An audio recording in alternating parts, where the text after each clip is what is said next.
जय हिंद दोस्तों। आज हम लोग देखेंगे जनन के कुछ अन्य बातों को। ठीक है, हम लोग ने पिछले क्लास में देखा था क्या कि जनन के कुछ ओवरव्यू देखे थे। उसके बाद क्या बोलता है कि किस तरह से क्या होता है कि एम्ब्रॉय और चाइल्ड का डेवलपमेंट होता है। मतलब किस तरह से नर युग्म और मादा युग्म क्या करते हैं कि निषेचित होकर एक युग्मक बनाते हैं दोस्तों। ठीक है, मतलब युग्मनज बनाते हैं जिसको हम लोग जाइगोट कहते हैं। एक नए कोशिका का निर्माण होता है, जो वो कोशिका धीरे धीरे क्या होता है कि एम्ब्रियो में, उसके बाद क्या होता है कि एक बच्चे का निर्माण होता है दोस्तों। ठीक है, बच्चे का निर्माण होने में लगभग 270 दिन या फिर 280 दिन लग जाते हैं। ठीक है, लगभग जिसे हम लोग 9 मंथ कहते हैं दोस्तों। जब प्रेग्नेंट का जो एवरेज मतलब पीरियड टाइम होता है वो लगभग 9 मंथ होता है। ठीक है, आगे हम लोग देखेंगे दोस्तों यहाँ पर तो नर जनन तंत्र के बारे में। ठीक है, नर जनन तंत्र जिसको हम लोग मेल रिप्रोडक्टिव सिस्टम कहेंगे। इसमें देखेंगे तो कुछ अन्य बातों को देखें हम। इधर तो एक पिक्चर बना है दोस्तों, यह एक नर जनन तंत्र का एक मुख्य पिक्चर है। इसमें हम लोग आपको समझाने की कोशिश करेंगे कि कौन क्या है दोस्तों। ठीक है, सबसे पहले हम लोग देखेंगे कि नर जनन तंत्र को हम लोग ने 2 भाग में बांटा है। एक प्रमुख अंग, ठीक है दोस्तों, एक प्रमुख अंग जिसमें मतलब कि सबसे मेन ऑर्गन सिस्टम है दोस्तों। मतलब सबसे मेन ऑर्गन जिसको बोलते हैं प्राइमरी ऑर्गन, मतलब प्रमुख अंग, जिसमें कौन आता है दोस्तों? सिंपल एक आता है जिसका नाम है टेस्टिस।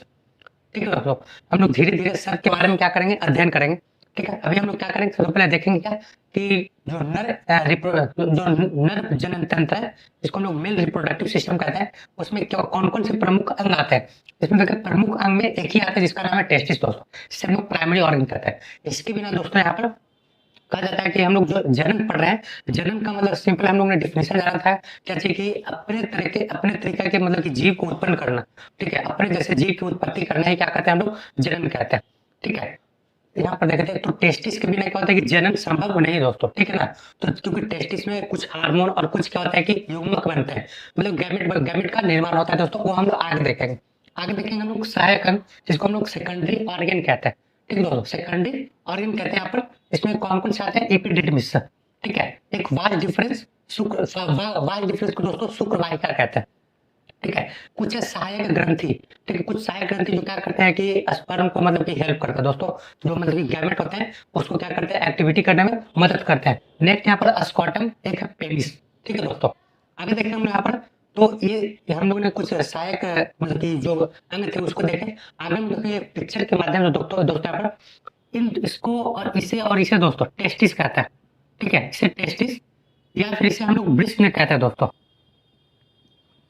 ठीक है, ये मतलब कि हर एक नर में 2 ब्रिस्ट पाए जाने चाहिए। ठीक है, अगर मान लिया कि किसी को बच्चा पैदा करना है दोस्तों तो उसमें दो दो ब्रिस्ट या 2 टेस्टिस होने चाहिए। ठीक है, क्योंकि टेस्टिस में क्या होता है कि गैमेट का निर्माण होता है और कुछ हार्मोन भी निर्माण होते हैं जो बहुत सारे कार्य करने में हम लोग की मदद करता है। ठीक है, टेस्टिस मतलब कहा जाता है कैसे कि एक नर जनन तंत्र में 2 टेस्टिस अवश्य होना चाहिए। ठीक है, क्योंकि दोनों टेस्टिस में क्या होता है कि लगातार बात करो दोस्तों, किशोरावस्था से जब मतलब 12 वर्ष की उम्र के बाद किशोरावस्था शुरू दोस्तों 12 वर्ष की उम्र में होती है दोस्तों, 12 वर्ष की उम्र में। ठीक है, तो 12 वर्ष की उम्र से दोस्तों लगातार मतलब जब तक मृत्यु ना हो जाए तब तक क्या होता है कि एक पुरुष में स्पर्म बनते रहता है दोस्तों। ठीक है, स्पर्म बनना बंद नहीं होता। लेकिन जब महिला में आएंगे दोस्तों, महिला में ओवम की बात करें, लगभग उनमें 45 से 50 साल तक उनमें ओवम बनने की प्रक्रिया चलती रहती है, उसके बाद वो बंद हो जाती है दोस्तों। ठीक है, तो देखिए क्या चाहिए कि एक मेल में मतलब एक पुरुष में क्या होता है कि 2 टेस्टिस अवश्य पाए जाने चाहिए, क्योंकि दोनों टेस्टिस में क्या होता है कि स्पर्म का निर्माण होता है, शुक्राणु का निर्माण होता है दोस्तों। ठीक है ना, तो हम लोग आगे देखेंगे क्या कि कुछ हार्मोन भी निर्माण होते हैं जो हम लोग के शरीर में कुछ एक्टिविटी करने का काम करता है। ठीक है, काम करता है। एक टेस्टिस मतलब 2 टेस्टिस, इसके बाहर दोस्तों यहाँ पर इसके बाहरी ओर दोस्तों एक आवरण होते हैं। ठीक है, इस तरह के आवरण होते हैं दोस्तों जिसे हम लोग एपिडिडमिस कहते हैं। ठीक है दोस्तों, टेस्टिस के बाहर एक ग्रंथि पाई जाती है। ठीक है, एक अंग पाए जाते हैं जिसको हम लोग अधिवृष्ट, जिसको हम क्या बोलेंगे दोस्तों? अधिवृष्ट मतलब कि वृष्ट से सटे हुए हैं, मतलब वृष्ट के अधीन है, इसलिए हम लोग इसे अधिवृष्ट या फिर इसे हम लोग एपिडिडमिस कहते हैं। एपिडिडमिस कहते हैं। ठीक है दोस्तों, एपिडिडमिस कहते हैं। देखेंगे धीरे धीरे सबके कार्य देखेंगे दोस्तों। सबसे पहले इसका हम लोग क्या करते हैं, इसका हम लोग डायग्राम देख लेते हैं कि कौन कहाँ पाया जाता है। ठीक है, आगे देखें यहाँ पर से 2 ब्रिज में से क्या होता है दोस्तों, यहाँ से 2 पाइप निकल करके आगे की ओर बढ़ते हैं। ठीक है, 2 पाइप जिसको हम लोग जिसे हम लोग स्पर्म डक्ट कहते हैं, ठीक है? क्योंकि यह पाइप क्या करता है कि स्पर्म को ले जाने का काम करता है। अगर बात करें यहाँ पर, तो जहाँ पर अगर हम लोग बायोलॉजी के लैंग्वेज में पाइप की बात करते हैं, वहाँ पर पाइप के बदले हम लोग डक्ट का प्रयोग करते हैं दोस्तों, ठीक है? अगर हम लोग बॉडी में किसी तरह का कोई पाइप हो, ठीक है, चाहे ब्लड ले जाने वाले, चाहे स्पर्म ले जाने वाले, चाहे हार्मोन ले जाने वाले, ठीक है? हार्मोन ले जाने के लिए जाहिर सी बात है दोस्तों, डक्ट की आवश्यकता नहीं होती है, ठीक है? एंजाइम ले जाने वाले मतलब कुछ भी, मतलब कि ले जाने के कोई अगर कोई पाइप अगर काम करता है, उसे हम लोग बायोलॉजी के लैंग्वेज में डक्ट कहते हैं, ठीक है? तो इसे हम लोग स्पर्म डक्ट या फिर इसे वास डिफरेंस कहते हैं। वास डिफरेंस कहते हैं दोस्तों, स्पर्म डक्ट या फिर इसे वास डिफरेंस कहते हैं। वास डिफरेंस, वास इसे वास डिफरेंस कहते हैं, ठीक है? मतलब इसे शुक्र वाहिका कहते हैं दोस्तों। एक भाषा में इसको क्या कहेंगे? शुक्र वाहिका कहेंगे, या फिर इसको हम लोग स्पर्म डक्ट कहते हैं। ये क्या कहेंगे दोस्तों? स्पर्म डक्ट कहते हैं, क्योंकि यह स्पर्म को क्या करता है, एक जगह से दूसरी जगह लेकर जाता है। मतलब स्पर्म को टेस्टिस से बाहर ले जाने का कार्य करता है। कौन लेकर जाता है दोस्तों? Sperm duct. इसी को हम लोग क्या बोलते हैं? Vas deferens. जैसे हिंदी में हम लोग शुक्र वाहिका कहते हैं, क्योंकि शुक्राणु ले जाने वाले वाहन को हम लोग शुक्र वाहिका कहते हैं। मतलब एक तरह का ये वाहन का काम करता है, वेक्टर का काम करता है। आगे देखेंगे दोस्तों, इसके ऊपर मतलब यहाँ पर ये 3 तरह के ग्लैंड पाया जाता है। मतलब इसे हम लोग सहायक ग्रंथि कहते हैं दोस्तों, ठीक है? इसे हम लोग क्या करते हैं? सहायक ग्रंथि कहते हैं, जिससे हम लोग क्या कहते हैं कि एजुलेटरी मतलब कि ग्लैंड कहते हैं दोस्तों। यहाँ पर इसको हम लोग तो एजुकुलेटरी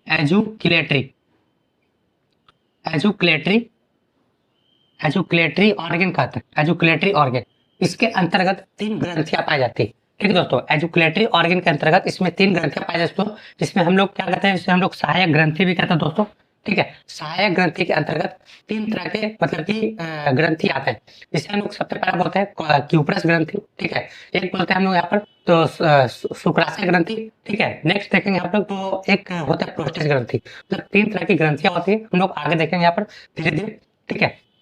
अगर बात करें दोस्तों, जब ये आगे बढ़ते हैं इसे हम लोग पेनिस कहते हैं, ठीक है दोस्तों? ये पेनिस होता है, इसे हम लोग पेनिस कहते हैं। जो एक मांसलदार संरचना होती है, ठीक है? जो क्या करती है कि स्पर्म को बाहर ले जाने के लिए, या फिर जो मतलब कि हमारे शरीर में जो बायो प्रोडक्ट बनते हैं, मतलब कि एक्स्ट्रा मतलब जो खराब पदार्थ बनता है, उसे हार्मफुल पदार्थ बनता है, उसे बाहर निकालने में कार्य करता है। वो कौन दोस्तों? पेनिस है, ठीक है? आगे देखें हम लोग, तो ऊपर की जो हम लोग संरचना बना है, जो हम लोग पहले वाले क्लास में हम लोग पढ़ चुके हैं, एक्सक्रीटरी सिस्टम, जिसे हम लोग उत्सर्जन तंत्र कहते हैं, ठीक है? जिसमें हम लोग 2 किडनी का स्ट्रक्चर दिए दोस्तों। ये किडनी हो गया, ठीक है? अपनी किडनी देखेंगे, इसे यूरेटर डक्ट कहेंगे दोस्तों। यूरेटर डक्ट मतलब इसको मूत्र से बोलेंगे, मतलब कि मूत्र वाहिनी करता है दोस्तों। यहाँ पर मतलब कि क्या करता है? पेशाब को यहाँ पर लेकर आने का कार्य करता है, ठीक है? तो यहाँ पे क्या होता है दोस्तों? यूरेथ्रा पाया जाता है। यहाँ पर दोस्तों, यहाँ पर क्या यूरेथ्रा पाया जाता है, जो क्या करता है कि यहाँ पर एक ग्लैंड पाया जाता है, जिसको बोलता है प्रोस्टेज ग्लैंड। क्या दोस्तों? प्रोस्टेज ग्लैंड क्या करता है? यहाँ पर एक चेक पोस्ट का काम करता है। मतलब प्रोस्टेज ग्लैंड दोस्तों, यहाँ पर दोस्तों एक ग्लैंड पाया जाता है, जिसको बोलता है प्रोस्टेज ग्लैंड। प्रोस्टेट ग्लैंड,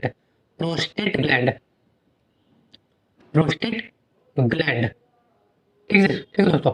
यहाँ पर क्या करता है? ये चेक पोस्ट का काम करता है।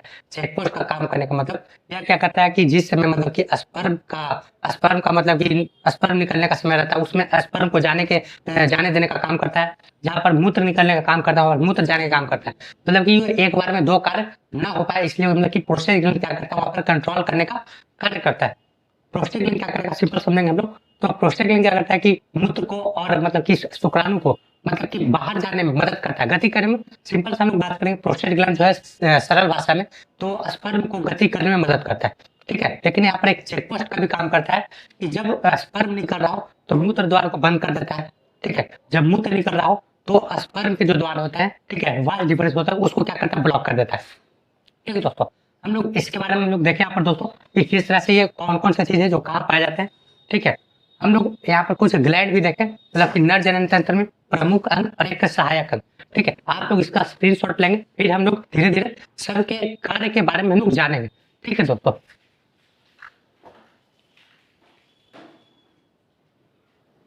आइए दोस्तों, हम लोग आगे देखेंगे धीरे धीरे, हम लोग सबके अंग के कार्य देखेंगे, ठीक है? हम लोग सबसे पहले बात करें यहाँ पर दोस्तों कि जो प्रमुख अंग थे वो थे टेस्टिस, ठीक है? कहा जाता है कि हम लोग बात करें कि एक पुरुष में समान रूप से 2 टेस्टिस होने चाहिए, ठीक है? टेस्टिस की बात करें यहाँ पर, तो हम लोग टेस्टिस को सबसे पहले हेडिंग देंगे यहाँ पर टेस्टिस। जिसे हम लोग ब्रीस्ट भी कहते हैं। ठीक है दोस्तों, अगर देखा जाए तो यह जो है एक प्रमुख अंग है दोस्तों। ठीक है, इसे प्राइमरी अंग कहते हैं, प्रमुख अंग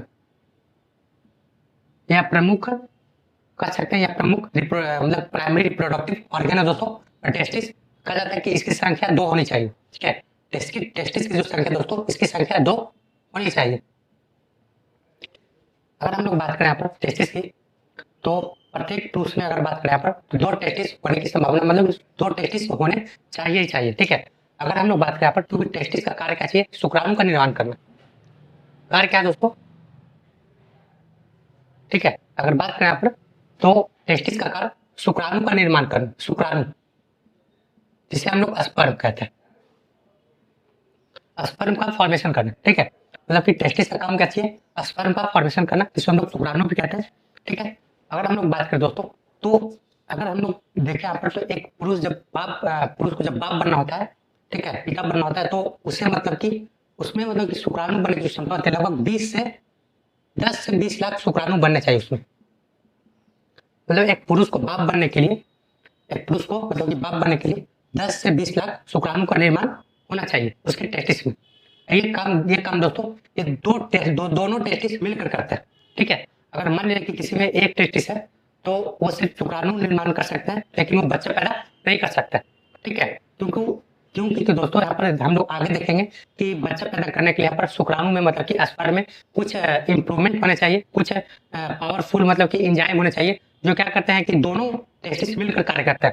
ठीक है, हम कह सकते हैं कि किसी में एक टेस्टिस है तो जिंदा रह सकता है, ठीक है, मर नहीं सकता। लेकिन हम लोग बात करें पर किसी में अगर एक टेस्टिस है तो वो बच्चा पैदा नहीं कर सकता है, क्योंकि बच्चा पैदा करने के लिए एक पुरुष में बच्चा पैदा करने के लिए 2 टेस्टिस अवश्य होने चाहिए, क्योंकि दोनों टेस्टिस मिलकर क्या करते हैं 10 से 20 लाख। तो अगर हम बात करें यहाँ पर तो 200 से 300 ml, 200 से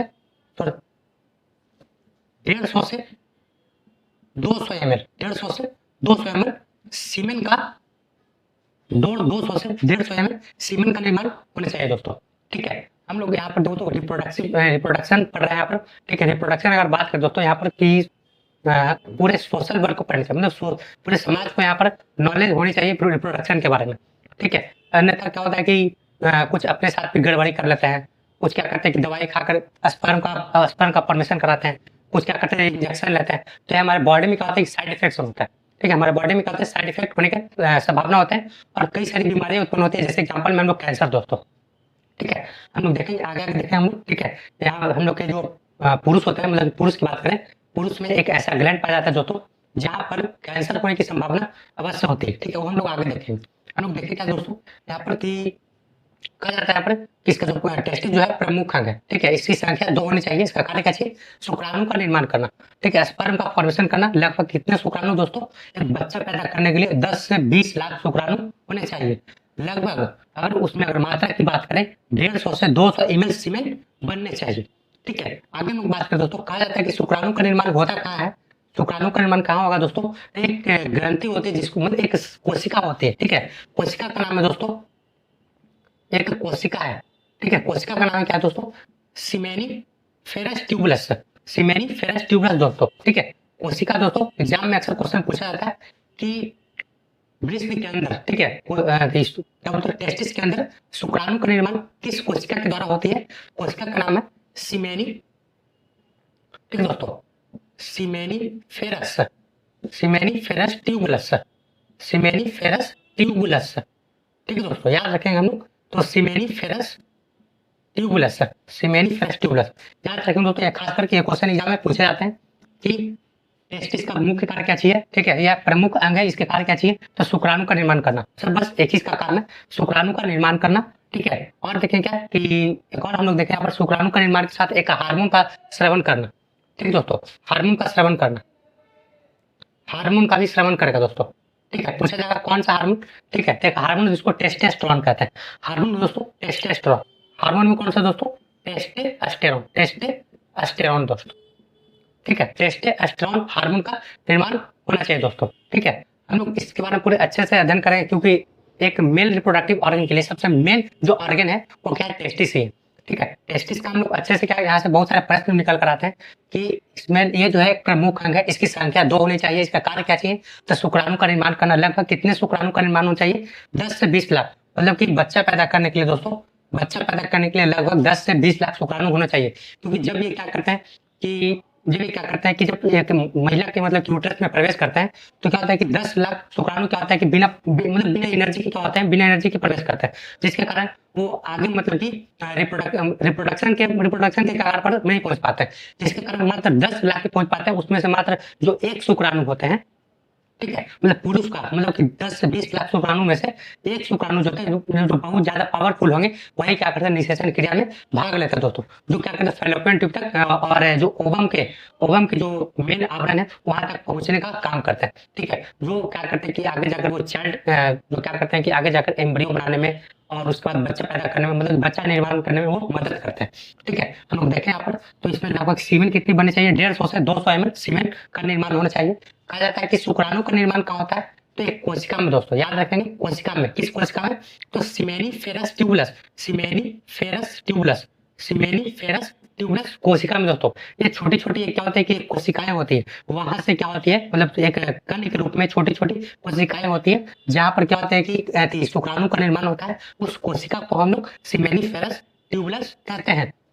अगला देखेंगे, तो टेस्टिस में एक और चीज का निर्माण होता है जिसको बोलते हैं हार्मोन। पूछा जाता है किस हार्मोन का दोस्तों, तो टेस्टेस्टेरोन। टेस्टेस्टेरोन मात्र एक ही मतलब पुरुष में एक ही हार्मोन का निर्माण होता है दोस्तों, उसका नाम है टेस्टेस्टेरोन। ठीक है दोस्तों, हम लोग इसके बारे में अच्छे से क्या करेंगे, अध्ययन करेंगे दोस्तों, शुक्राणु और टेस्टेस्टेरोन के बारे में, क्योंकि ये दोनों मेन इंपॉर्टेंट है। ठीक है, मेन रिप्रोडक्टिव ऑर्गन के लिए सबसे मेन इंपॉर्टेंट कौन कौन, शुक्राणु और एक टेस्टेस्टेरोन। मतलब अगर बात करें दोस्तों उसके नर जनन अंग में, नर जनन के लिए सबसे महत्वपूर्ण मतलब की जो बातें हैं दोस्तों, मतलब आगे जाकर जो बच्चा पैदा करते हैं, मतलब अपने आप को विकास करते हैं, यौवना आरंभ में प्रवेश में करते हैं, यौवना आरंभ में प्रवेश करते हैं, उसके लिए सबसे इंपॉर्टेंट है दोस्तों हार्मोन। उसके लिए सबसे इंपॉर्टेंट क्या है दोस्तों, हार्मोन।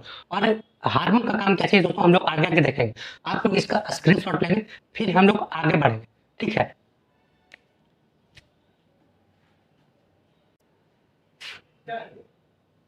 आए दोस्तों, हम लोग आगे देखते हैं यहाँ पर कुछ शुक्राणु के बारे में। ठीक है, ठीक है, उससे पहले हम थोड़ा सा कुछ अन्य और बातें देखेंगे यहाँ पर दोस्तों, कि जो वृद्धि के कारक थे वो दो मेन कारक थे। पहला शुक्राणु का निर्माण करना, मतलब स्पर्म का फॉर्मेशन करना। दूसरा यहाँ पर था क्या चीज, टेस्टोस्टेरोन का श्रवण करना। मतलब कि एक हार्मोन होता है दोस्तों हम लोग के पुरुष की बॉडी में, मतलब कि हम भी पुरुष हैं, तो हम लोग के बॉडी में क्या होता है कि एक हार्मोन का श्रवण होता है जिसको बोलते हैं टेस्टोस्टेरोन। ठीक है, उसके बिना एक पुरुष पुरुष नहीं कहलाता दोस्तों, क्योंकि पुरुष कहलाने के लिए एक हार्मोन का श्रवण होना बहुत जरूरी है, जो क्या करता है कि जो हार्मोन है टेस्टोस्टेरोन, वो पुरुष का एक पहचान बनाता है। ठीक है, जैसे एग्जाम्पल में हम लोग आगे देखेंगे कि टेस्टोस्टेरोन के क्या क्या कारण है, जिसके कारण पुरुष की एक आइडेंटिफिकेशन होती है दोस्तों। ठीक है, पुरुष का एक पहचान होता है। ठीक है, हम लोग आगे देखेंगे यहाँ पर, तो देख लेते हैं यहाँ पर क्या चीज, शुक्राणु के बारे में। ठीक है, स्पर्म देख रहे थे दोस्तों, स्पर्म यहाँ पर देखेंगे स्पर्म के बारे में।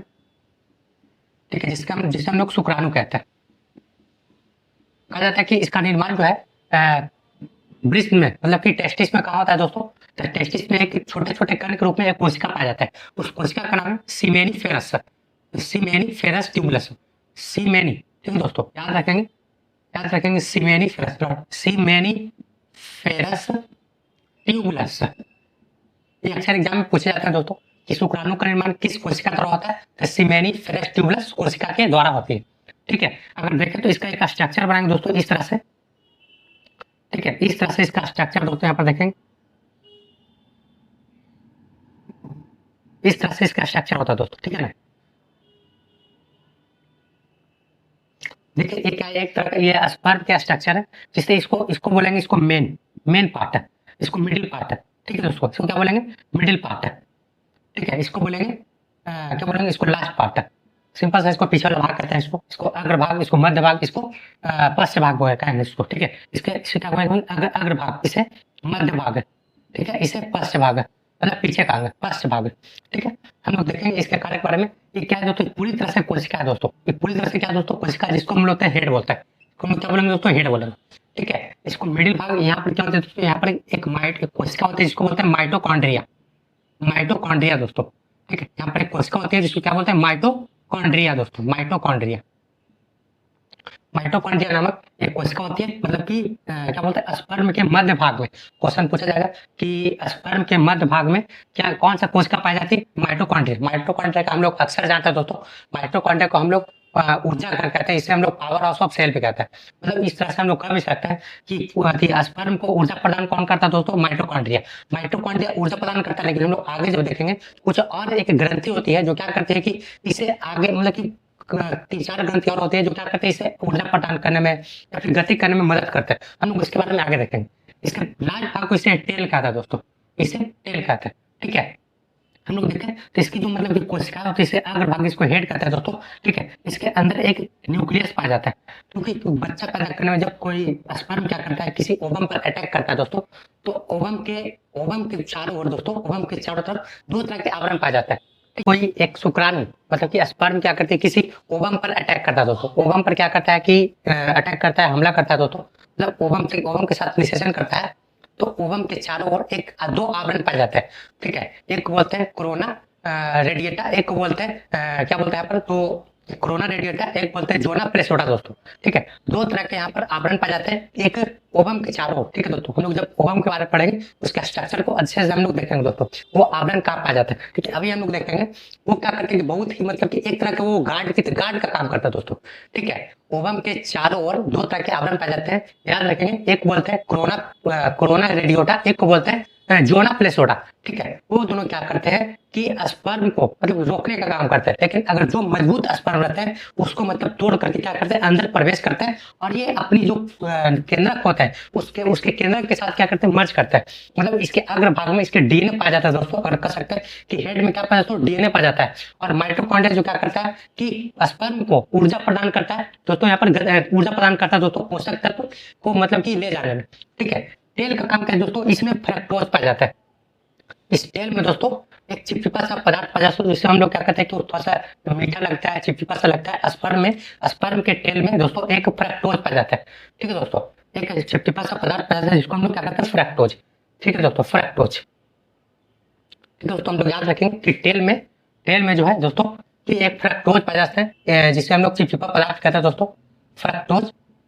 इसका कार्य क्या चाहिए दोस्तों, हम लोग सिंपल जाते हैं कि टेल का कार्य क्या चाहिए, तो गति करने में मदद कर, गति करने में मतलब कि अगर बात करें तो जब ये यूट्रस में प्रवेश करता है तो इसे मतलब फेलोपियन ट्यूब में जाने के लिए गति करनी होती है। तो गति करने में कौन मदद करता है दोस्तों, टेल। कौन मदद करेंगे, टेल मदद करता है। और टेल में क्या पाया जाता है, ताकि वो मदद करते हैं, जिसको बोलते हैं फ्रक्टोज। फ्रक्टोज क्या करता है कि गति करने में दोस्तों, टेल में फ्रक्टोज पाया जाता है, जिसके कारण गति करने में क्या करता है कि मदद करता है।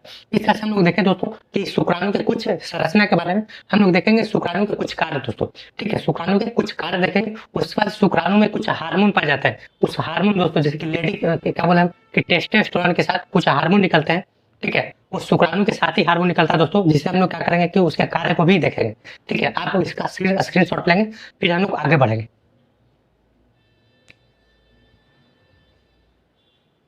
आगे देखेंगे हम लोग तो शुक्राणु का कार्य, तो हम लोग शुक्राणु को देखे थे कैसे कि एक पुरुष में शुक्राणु लगभग कितने बनने चाहिए, 10 से 20 लाख शुक्राणु का निर्माण होना चाहिए, ठीक है। एक हम लोग देखे थे कैसे कि सीमेन शुक्राणु को अगर हम बात करें उसमें कुछ और ग्रंथियां जब मिलती है, जिसे हम लोग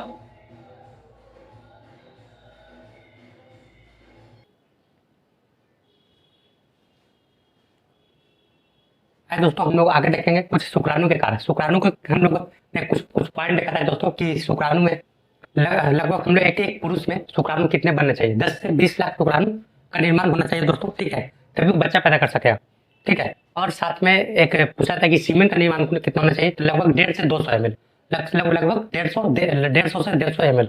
हम लोग सिंपल एक बात में कर सकते हैं कि अगर कोई पुरुष को अगर बाप बनना हो, उसे बच्चा पैदा करना हो, ठीक है, मतलब ओवम के साथ निषेचन करना हो इसका, क्योंकि स्पर्म का मेन कार्य क्या है दोस्तों, तो सिंपल सा हम कार्य बोले यहाँ पर, तो इसका कार्य यहाँ पर तो निषेचित करना, मतलब ओवम को निषेचित करना और उसे क्या करना, जैगोट में परिवर्तित करना, ठीक है, स्पर्म का कार्य। लेकिन उससे एक शर्त होनी चाहिए कि स्पर्म को मतलब स्पर्म जो है अंडाणु को निषेचित करे, उसके लिए एक शर्त होनी चाहिए कि यह जो है 10 से एक पुरुष में 10 से 20 लाख का निर्माण होना चाहिए, ठीक है। तो स्पर्म का निर्माण दोस्तों लगभग 10 से 20 लाख होनी चाहिए, और साथ में सीमेंट की बात करें 150 से 200 ml होने चाहिए। आगे हम लोग देखेंगे यहाँ पर, तो इसके बाद हम लोग देखेंगे दोस्तों कुछ हार्मोन के बारे में। तो हम लोग इसके एक कोशिका के बारे में जान चुके हैं कि इसका निर्माण एक छोटे छोटे कोशिकाएं, छोटे छोटे कण पाए जाते हैं, ठीक है दोस्तों, मतलब कि वृष्ण के अंदर, टेस्टिस के अंदर छोटे छोटे कोशिका पाया जाता है दोस्तों, ठीक है। उस कोशिका को हम लोग क्या बोलते हैं, सिमेनिफेरस ट्यूबरस, जहां से स्पर्म का निर्माण होता है। आगे देखेंगे हम लोग कुछ हार्मोन के बारे में दोस्तों, ठीक है। टेस्टिस क्या करता है कि एक हार्मोन का स्रावन करता है जिसको बोलते हैं टेस्टोस्टेरोन दोस्तों, याद करेंगे दोस्तों, टेस्टिस से एक हार्मोन का स्रावन होता है जिसको हम लोग टेस्टोस्टेरोन, टेस्टिस से ही संबंधित दोस्तों, जिसे हम लोग टेस्टोस्टेरोन भी कहते हैं दोस्तों, ठीक है। टेस्टोस्टेरोन दोस्तों ये क्या है, एक हार्मोन है। सबसे पहले दोस्तों इसके बारे में हम जाने क्या कि टेस्टोस्टेरोन के बारे में, कि टेस्टोस्टेरोन का निर्माण कहाँ से होता है, तो टेस्टिस में होता है। पूछिए कहाँ से होता है, टेस्टिस में कहाँ से होता है, तो टेस्टिस में जब बात करें दोस्तों, टेस्टिस में कहाँ होता है, तो इसमें भी एक कोशिका पाई जाती है जिसको बोलते हैं लैडिक सेल। याद रखेंगे दोस्तों, नाम क्या दोस्तों उसको, लैडिक सेल दोस्तों, ठीक है। मतलब इसमें भी एक छोटे छोटे कण के रूप में एक कोशिकाएं पाई जाती है जिसे हम लोग लैडिक सेल कहते हैं। उसी लैडिक सेल से टेस्टोस्टेरोन हार्मोन का निर्माण होती है दोस्तों। जो क्या होता है कि बात करें यहाँ पर, तो इसका हम लोग टेस्टोस्टेरोन स्पर्म की बात करें, या जो है एक पुरुष में जो अपना आरंभ जब शुरू होती है, जिसको हम लोग एडोलसेंस कहते हैं, जिसको हम लोग किशोरा अवस्था कहते हैं, मतलब 12 वर्ष की उम्र के बाद दोस्तों इन दोनों का निर्माण होना शुरू हो जाता है। तो हम लोग कह सकते हैं दोस्तों, जो कोशिकाएं हैं दोस्तों लैडिक सेल, और एक हम लोग पढ़े क्या थी, सेमेनिफेरस ट्यूबरस दोस्तों। इन कोशिकाओं का निर्माण 12 वर्ष की उम्र के साथ होना शुरू हो जाता है दोस्तों, जिसके कारण स्पर्म का स्रावन और टेस्टोस्टेरोन का स्रावन जो शुरू होता है दोस्तों, ठीक है। कौन करता है, स्पर्म बोलेगा तो सिमेनिफेरस ट्यूबरस, उसका लैडिक सेल आती है, टेस्टोस्टेरोन बोलेगा दोस्तों तो लैडिक सेल कोशिका के द्वारा इसका फॉर्मेशन होता है दोस्तों। हम लोग आगे देखेंगे इसके कार्य के बारे में। टेस्टोस्टेरोन क्या करता है दोस्तों, तो पुरुषों में उत्तेजना लाता है दोस्तों। अगर हम लोग महिलाओं की बात करें दोस्तों, तो महिलाओं में एक हार्मोन है जिसको बोलते हैं एस्ट्रोजन हार्मोन, ठीक है। 3-4 हार्मोन महिलाओं में है जिसको हम लोग आगे देखेंगे, लेकिन उसमें उतना ज्यादा मतलब चटर पटर नहीं करता दोस्तों, ठीक है। लेकिन पुरुष में क्या होता है कि जब टेस्टोस्टेरोन बनना शुरू होते हैं, तब पुरुष में उत्तेजना बहुत ज्यादा छटर पटर करना शुरू होना मतलब ये कर देता है दोस्तों, ठीक है। तो सिंपल कहेगा कि जब पुरुषों में टेस्टोस्टेरोन बनता है तो लोग बहुत ज्यादा उत्तेजना, उन लोगों में उत्तेजित बहुत ज्यादा होते हैं, ठीक है, छटर पटर ज्यादा करते हैं, ठीक है ना। जब छटर पटर करने का मतलब कि लड़कियों को देखकर मतलब कि ज्यादा मतलब कि आकर्षित, मतलब कि अलग तरह का मतलब एक्टिविटी करना शुरू कर देता है दोस्तों, ठीक है। कौन करता है, पुरुष करता है, ठीक है। टेस्टोस्टेरोन का क्या कार्य, कहते हो तो सबसे पहला स्पर्म का निर्माण करना। इसका कार्य दोस्तों, सबसे पहला कार्य क्या है दोस्तों, स्पर्म का निर्माण करना, सबसे पहला कार्य दोस्तों, ठीक है। अन्य कार्य देखें दोस्तों यहाँ पर, तो उत्तेजित करना, ठीक है दोस्तों, मतलब कि पुरुषों में उत्तेजना जगाना, ठीक है दोस्तों। इसी कारण क्या देखते हैं, पुरुष क्या करते हैं, बहुत ज्यादा फड़फड़ाते हैं, और क्या करते हैं कि मतलब कि लड़कियों को देखकर अलग तरह की एक्टिविटी करता है, ठीक है। अगर उसमें ऐसी एक्टिविटी है दोस्तों, ठीक है, लड़कियों को देख करके कुछ अलग तरह का मतलब कि क्या करते हैं कि एक्टिविटी करते हैं, तो उन्हें क्या करते हैं, उन्हें डॉक्टर से थोड़ा दिखवाना चाहिए ताकि इस हार्मोन को थोड़ा सा कंट्रोल कर सके। इसे हम लोग उत्तेजना कहते हैं दोस्तों, मतलब कि उत्तेजित हो जाते हैं, ठीक है। इसके कारण टेस्टोस्टेरोन के कारण शरीर में क्या होता है कि शरीर में कील मुहासा आना शुरू होता है दोस्तों, ठीक है। जब किसी एक पुरुष में किशोरावस्था शुरू होती है, ठीक है, तो किशोरावस्था की शुरुआती में दोस्तों एक पुरुष के चेहरे पर कील मुहासा आना शुरू होता है दोस्तों। कील मुहासा मतलब कि जिसको बर्रे कहते हैं, पिंपल्स कहते हैं दोस्तों, ठीक है। पिंपल आना शुरू होता है दोस्तों, इसको हम लोग बर्रे कहते हैं ठेठ भाषा में, पिंपल आना शुरू हो जाती है। दूसरा अगर बात करें दोस्तों यहाँ पर कि टेस्टोस्टेरोन का अन्य क्या काम है, तो इसमें जो है दुर्गंध को कंट्रोल करता है दोस्तों। दुर्गंध कहने का मतलब ये जो है स्मेल का फॉर्मेशन भी करता है, दुर्गंध निर्माण दोस्तों, ठीक है, स्मेल प्रदान करता है, ठीक है, जिसे हम लोग दुर्गंध कहते हैं।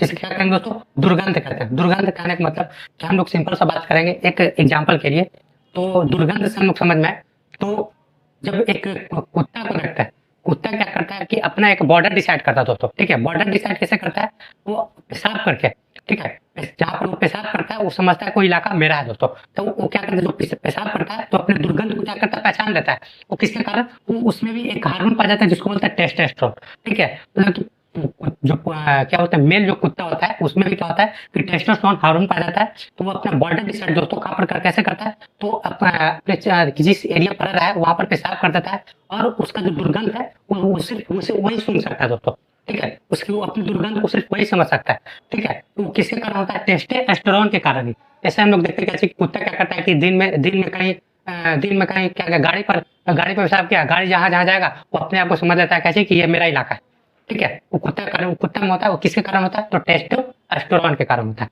ठीक है। हम लोग थोड़ा सा और आगे बात कर देते हैं यहाँ पर, तो नेक्स्ट हम लोग देखें यहाँ पर, तो इसमें स्मेल दुर्गंध को क्या करता है, कंट्रोल करता है। आगे देखें तो पुरुषों में पुरुषों के मतलब कि अन्य जगहों पर क्या होता है कि बाल बाल आना शुरू होता है दोस्तों। बाल आना मतलब दाढ़ी आना दोस्तों, ठीक है। मेन पार्ट के पास मतलब कि बाल आना शुरू हो जाता है दोस्तों, किसके कारण? टेस्टोस्टेरोन के कारण, ठीक है दोस्तों। मतलब कि सिंपल सा अगर बात करें यहाँ पर, टेस्टोस्टेरोन का एक और अन्य काम है दोस्तों कि पुरुषों में, ठीक है, पुरुषों के शरीर में, ठीक है, जगह जगह पर बाल आना दोस्तों, खासकर कहाँ दोस्तों? तो मेन पार्ट के पास। उसके बाद हम लोग बात करें यहाँ पर, तो पैर के क्या बोलते हैं, हाथ के नीचे, उसके बाद छाती पर क्या होता है दोस्तों? बाल आना शुरू होता है, किसके कारण? टेस्टोस्टेरोन के कारण। अगर हम लोग अक्सर देखते हैं दोस्तों, किसी पुरुषों में क्या होता है कि उम्र बहुत ज्यादा हो जाते हैं, ठीक है, मतलब उसमें अच्छे खासे उम्र हो जाने के बाद क्या होता है कि उनके उनके दाढ़ी मूंछ नहीं आ पाते हैं, ठीक है। तो उनमें एक कंडीशन में दोस्तों, उनके टेस्टोस्टेरोन में गड़बड़ी होती है दोस्तों, ठीक है। उनका टेस्टोस्टेरोन क्या होता है? गड़बड़ होता है। इस स्थिति में क्या करता है कि वो क्या करता है कि केमिकल का इस्तेमाल करता है, कि मतलब कि अपने दाढ़ी मूंछ को लाने के लिए केमिकल का, मतलब कि किसी किसी क्रीम का इस्तेमाल करता है, तो क्या करता है कि हमारे शरीर में एक कैंसर उत्पन्न करने में मदद करता है, ठीक है। मतलब कि टेस्टोस्टेरोन अगर नहीं निर्माण हो रहा है, तो लोग क्या करते हैं कि दाढ़ी मूंछ लाने के लिए एक क्रीम का इस्तेमाल करते हैं। तो इस स्थिति में क्या करते हैं, वो केमिकल क्या करता है कि हम लोग बॉडी में, मतलब कि स्किन कैंसर दोस्तों, क्योंकि हम लोग स्किन का यूज करते हैं, क्योंकि स्किन कैंसर होने की संभावना ज्यादा होती है दोस्तों। अगर इस स्थिति में अगर किसी किसी पुरुष को अगर मूंछ दाढ़ी नहीं आता है, ठीक है, तो टेस्टोस्टेरोन में गड़बड़ी है। उसे क्या करना है? डॉक्टर से मतलब कि संपर्क करनी चाहिए दोस्तों, ठीक है। हम लोग इसके अन्य कार्य क्या देखो दोस्तों यहाँ पर, तो कार्य क्या यहाँ पर, तो शरीर पर शरीर पर बाल उगना, शरीर पर बाल उगना दोस्तों, शरीर पर बाल उगना, ठीक है दोस्तों। खासकर दोस्तों यहाँ पर 3 जगह बात करें, एक मेन पार्ट के पास, एक बोले सॉरी 3-4 जगह, मेन पार्ट के पास, एक बोले छाती के पास, और एक पैर के हाथ के नीचे दोस्तों, ठीक है। यहाँ पर शरीरों में बाल उगना, ये किसके कारण दोस्तों? टेस्टोस्टेरोन के कारण दोस्तों, ठीक है। नेक्स्ट बात करें यहाँ पर, तो आवाज में भारीपन आना, आवाज में भारीपन आना दोस्तों, आवाज में भारीपन आना, आवाज में भारीपन आना दोस्तों, आवाज में भारीपन आना दोस्तों, किसके कारण? टेस्टोस्टेरोन के कारण होता है दोस्तों, ठीक है। आप लोग दोस्तों इसका स्क्रीनशॉट लेंगे, इसके प्रमुख कारण ये एग्जाम में अक्सर पूछे जाते हैं स्टेटमेंट वाइज क्वेश्चन में, ठीक है। आप लोग इसका स्क्रीनशॉट लेंगे, फिर हम लोग थोड़ा सा और आगे बढ़ेंगे दोस्तों, यहाँ पर कुछ और अन्य तथ्यों को देखेंगे, ठीक है। अन्य तथ्यों को हम लोग देखने के लिए दोस्तों हम लोग मिलते हैं नेक्स्ट वीडियो में, ठीक है। नेक्स्ट वीडियो मिलेंगे दोस्तों, हम लोग टेस्टिस के कुछ अन्य और कार्य को भी देखेंगे।